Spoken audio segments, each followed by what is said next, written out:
A partir del 1 de enero, los mexicanos que no cuenten con seguridad social podrán recibir atención médica y medicamentos gratuitos sin restricciones, puesto que no tendrán que afiliarse ni pagar cuotas al Instituto de Salud para el Bienestar, el INSABI. A través de un comunicado, la Secretaría de Salud informó que las personas que necesiten atención médica del INSABI únicamente deberán presentar su credencial de elector, la clave única de registro de población, CURP, o su acta de nacimiento para acceder a los beneficios públicos de salud. Pues me parece bien porque es una... Sí, porque últimamente pues sí luego cobran, ¿no? Y sí se me hace algo... Pues sería como algo justo, ¿no? Bueno, sí se veía, pero pues ahorita con esa transformación que van a hacer, pues qué bonito queda todo dar.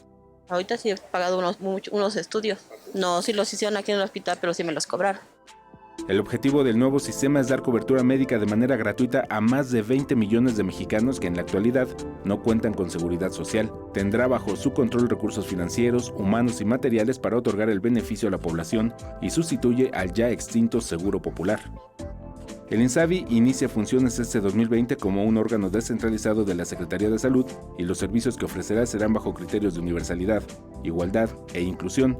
Su trabajo se centrará en el trabajo de prevención y promoción de la salud a través de redes integradas que incluyen hospitales y servicios especializados. Imágenes Javier Martínez, información y voz Alberto Álvarez Santana, 21 Noticias.